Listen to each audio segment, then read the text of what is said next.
یہ بھائی نے لکھا تھکاوٹ اتار دینے والے کعوے کا نسخہ بتا دیں۔ میرے محترم بھائیوں، تھکاوٹ کیوں ہوتی ہے؟ میرے محترم بھائیوں، تھکاوٹ اس وقت ہوتی ہے جب جسم میں کام کرنے کے لیے جتنی انرجی چاہیے وہ انرجی نہ ہو۔ اور انرجی کے لیے اللہ تعالیٰ نے جو چیز سب سے بہترین پیدا کی ہے نا، وہ کعوہ نہیں ہے، وہ پھل اور سبزیاں ہیں۔ وہ کیا ہے؟ میرے محترم بھائیوں، ہم نے نا زندگی میں 10 قسم کی دوائیاں کٹھی تو کھائی ہوں گی، لیکن کبھی 10 قسم کے پھل بھی کٹھے کھائے؟ میرے محترم بھائیوں، جس کو تھکاوٹ ہوتی ہے نا، وہ تھک جاتا ہے، وہ دوائی نہ کھائے، وہ 10 قسم کے پھل جا کے نہ کٹھے کر کے لائے۔ کیلا لے آؤ، سیب لے آؤ، امرود لے آؤ، ایک چیکو لے آؤ، کیوی لے آؤ، انار لے آؤ، انگور لے آؤ، پپیتا لے آؤ، کھجور لے آؤ، کنو لے آؤ، موسمی لے آؤ۔ میرے محترم بھائیوں، ان 10 کو کاٹ کے چھوٹا چھوٹا کاٹ کے اس کا فروٹ چاٹ بنا، اس کا اچھا بتاؤ، اس میں کوئی بیماری، اس میں کوئی دوائی ہے؟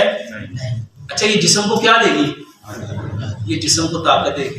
اور اس میں نا 10 پھلوں میں میرے محترم بھائیوں، اس میں 10 چیزیں اور ڈال دو، اس میں 2 بادام ڈال دو، 2 کاجو ڈال دو، 2 پستے ڈال دو، 2 اخروٹ ڈال دو، اس میں آدھی چائے کی چمچ سونف ڈال دو، آدھی چائے کی چمچ سفید تل ڈال دو، آدھی چائے کی چمچ چاروں مغز ڈال دو، کوٹ کے اور اس کو مکس کر لو۔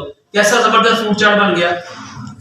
اگر اور طاقت رکھتے ہو، اور زیادہ پیسہ ہے، ہمت ہے، تو میرے محترم بھائی اس میں 5 مربے ڈال دو، اس میں گاجر کا مربع ڈال دو، سیب کا مربع ڈال دو، آملے کا مربع ڈال دو، اس میں ہریٹ کا ڈبہ ڈال دو، اس میں بہی کا مربع ڈال دو۔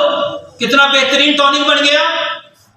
میرے محترم بھائیوں، 1 چمچ کو 32 بار چباؤ، 1 چمچ کو۔ تیزی کا کام کس کا ہے؟ اور اللہ قرآن میں فرماتے ہیں ان اللہ مع الصابرین، بے شک اللہ صبر کرنے والوں کے ساتھ ہے۔ 1 چمچ کو 32 بار چبا کے کھاؤ۔ بتاؤ جب 32 بار آپ چباؤ گے وہ کتنی طاقت دے گا؟ تھکاوٹ اترے گی کہ نہیں اترے گی؟ طاقت ملے گی کہ نہیں ملے گی؟ میرے محترم بھائیوں، یہ وہ راستہ تھا جو اللہ سبحانہ و تعالیٰ نے پیارے پیغمبر جناب محمد صلی اللہ علیہ وسلم کے ذریعے ہمیں دیا۔